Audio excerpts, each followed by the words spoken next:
Hello and welcome back to the KCC channel. I'm Rob and I hope you're having a wonderful day today. Today we're jumping into some malicious compliance. Our first story today comes to us from that XO guy. Respect the schedule, kiddo. Let's jump right in. This story took place about 2 years ago over the span of about 2 weeks. I work in a factory on an assembly line that makes car parts, and my boss at the time was stingy about meeting quotas and people respecting the schedule down to the minute. Let's call him Mike. Now, for some setup, we'd clock in at 7 a.m., work 8 hours, and clock out at 3 p.m., breaks included. We had to do some paperwork both before we started production and after we ended it. Mike was up in our faces from day one about needing to be in at least 15 minutes before our shift started so we could clear the paperwork. The bus dropped us off at 6:45 a.m., and we needed to go to the lockers to change, so that was impossible. Begin production at exactly 7 a.m. and stop 5 minutes before 3 p.m. so we have just enough time to finish the ending paperwork.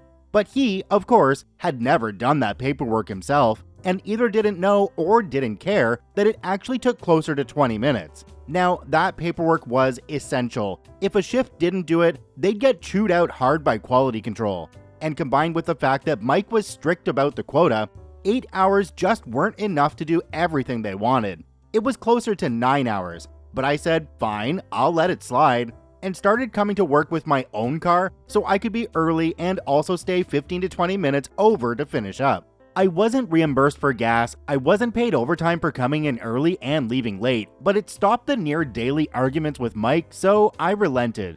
Fast forward about 6 months and me and my team had a solid routine in place. Everything went smoothly, we mostly met the quota, the paperwork was always done, until one day it wasn't. One Monday morning my car had trouble starting up, and I'd already missed the bus. So I called Mike to let him know I'd be running a bit late. I figured, hey, he noticed I tried my best every day, and he'd let it slide this one time. How wrong I was. Mike was polite over the phone, but he chewed me out the moment I got in. I was 2 minutes late. I made it at 7:02. Next time you're late, don't bother coming in. I don't need lazy people working here. That was just one of the nasty things he said, but it's the one I remember most clearly because it blew me away.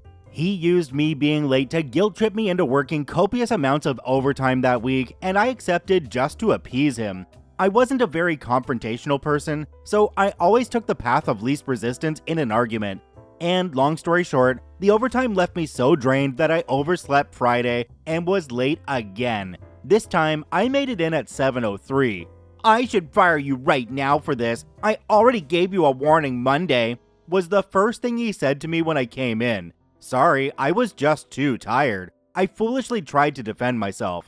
It won't happen again. Plus, I've been coming in early and leaving late for months. Can't you cut me some slack for 3 minutes? I didn't ask you to do that, he answered, which was a lie since he expressly asked us to come in 15 minutes early every day. Your shift starts at exactly 7 a.m. and ends exactly at 3 p.m., not a minute earlier or later. Got it, boss, I said, all giddy inside. The next week, I came in at exactly 7 a.m. and left at exactly 3 p.m. Production started at 7:20 and ended at 2:40 a.m., so I could do the paperwork. That, of course, affected our quota, and it didn't take Mike long to notice.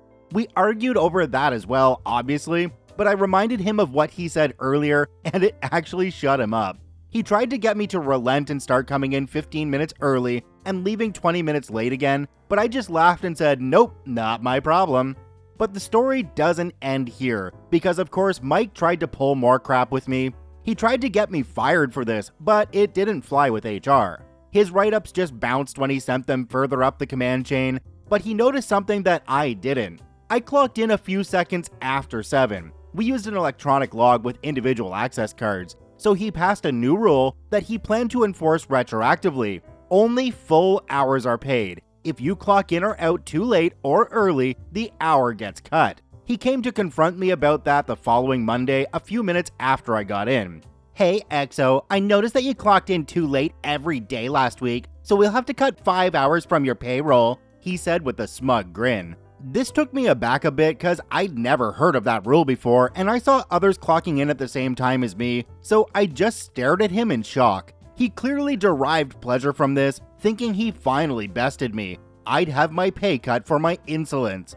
I also checked and found that you clocked in 5 seconds too late right now, he continued. So this hour will also go unpaid, I asked. Yep, he said, nearly ecstatic by that point. Awesome, I answered with a crap-eating grin. See you at 8. I turned and left, grabbed a coffee and a sandwich, and I waited in the break room. Mike came after me 10 minutes later and finally apologized, asking me to return to work. So you'll pay me for this hour? I asked. No, you clocked in too late. Then I'm not obligated to work it, I said. Fine, it will be paid. Now get back to work, he relented. And the 5 hours from last week? I demanded. Cause if not, I'll leave 5 hours early today to compensate.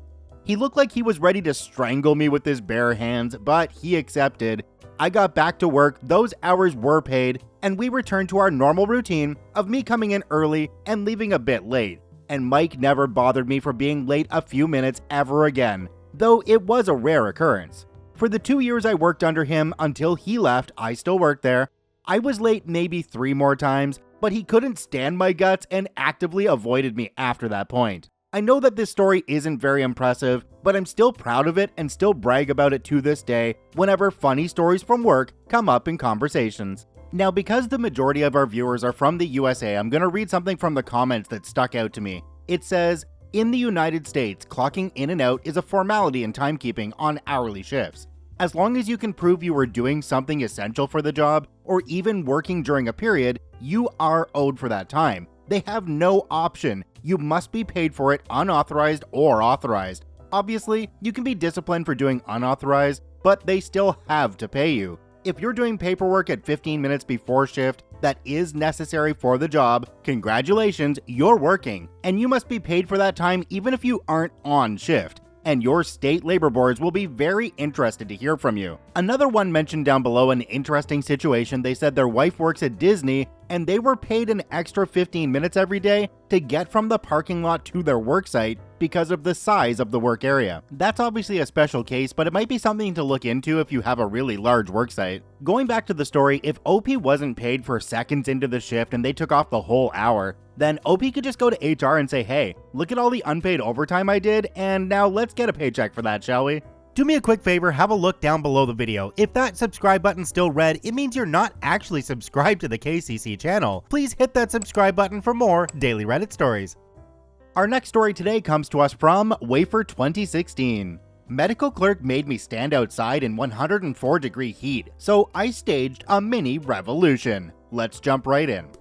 This took place during the first summer of lockdown where I live. Some context for you, my town is basically on the edge of nowhere. We have a medical center for basic stuff, but a full hospital is 30 to 40 minutes in any direction, depending on where you choose to go.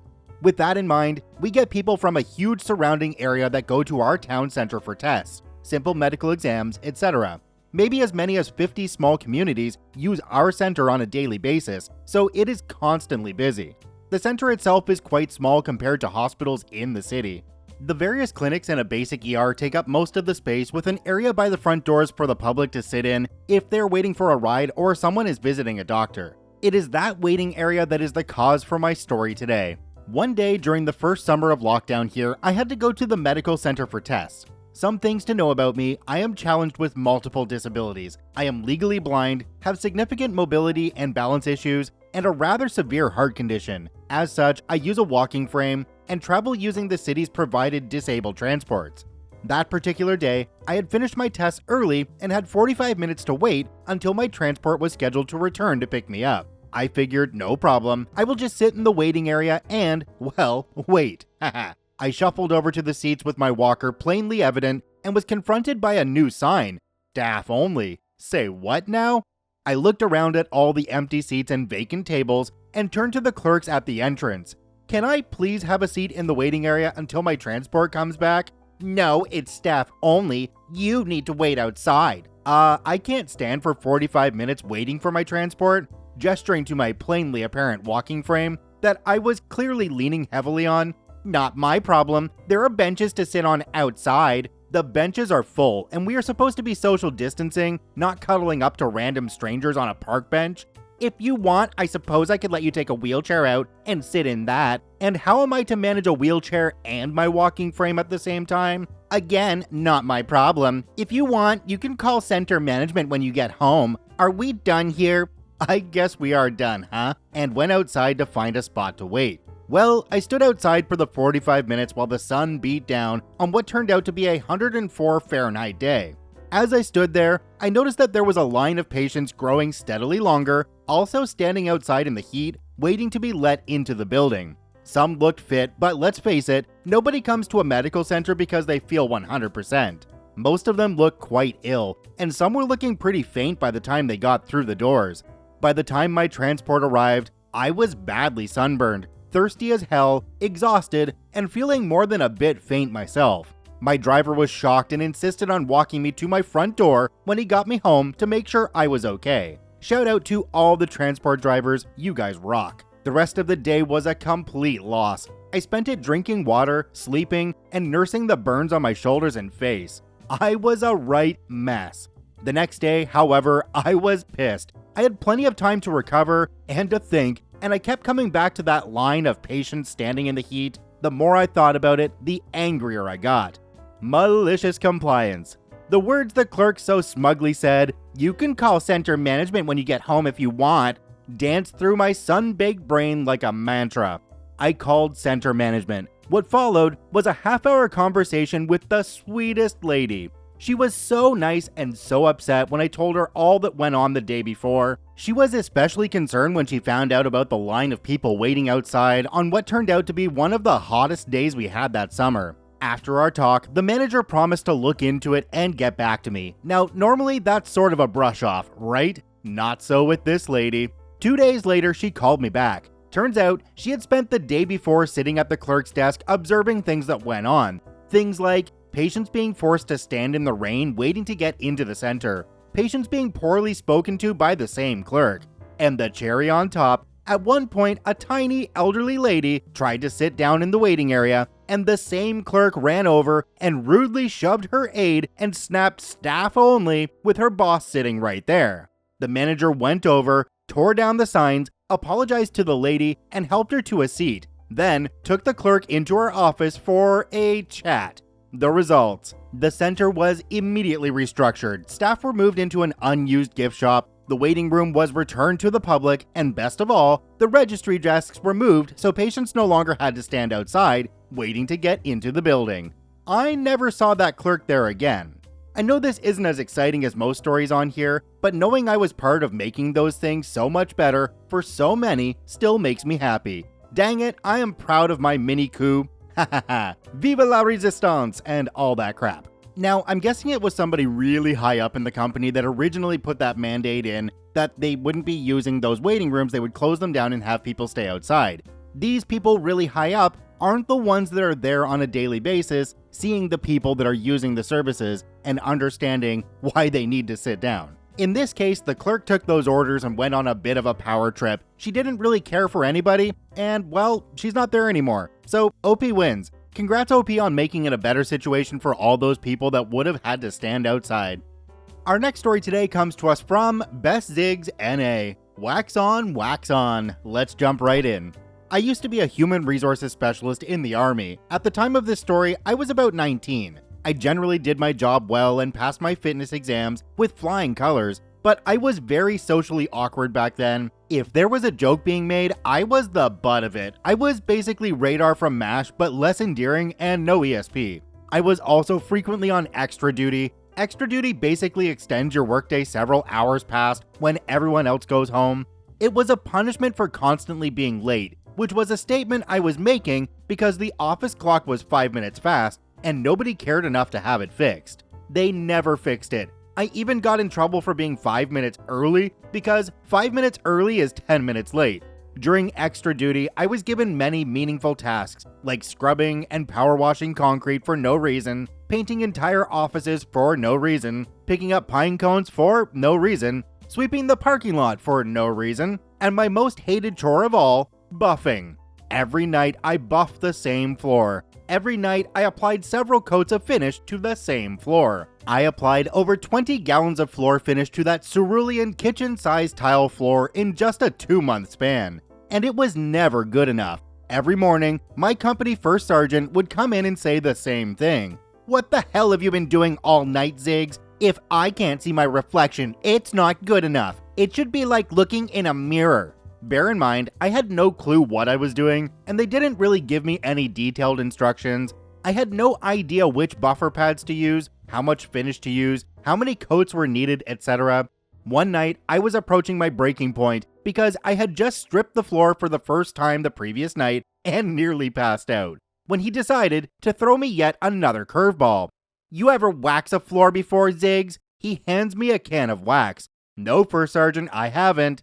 He takes the can back, opens it, then scoops out a small amount with a rag, proceeding to spread it over a tile in a circular motion by hand until it disappears.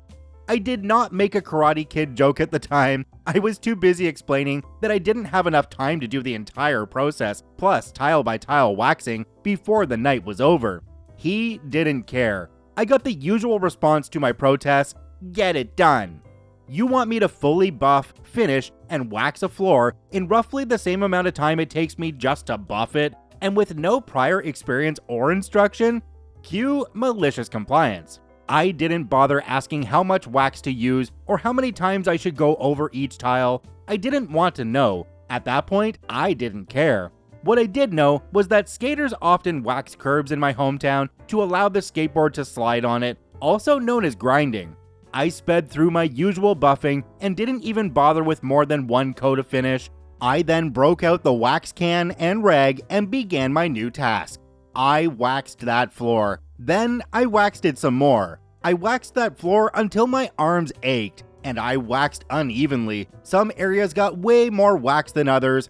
2100 hours rolls around and my sergeant comes and locks up so I can leave. The next morning, I come in after our usual morning fitness routine and sat down at my desk, which happened to directly face the doorway to the floor I regularly slaved over. I could see a small portion of the room, but was not exposed enough for people to see me. I should mention that this floor was in the center of the building. If you wanted to get to any of the offices in the company HQ, including my first sergeant's office and even my own, you had to walk through that central room.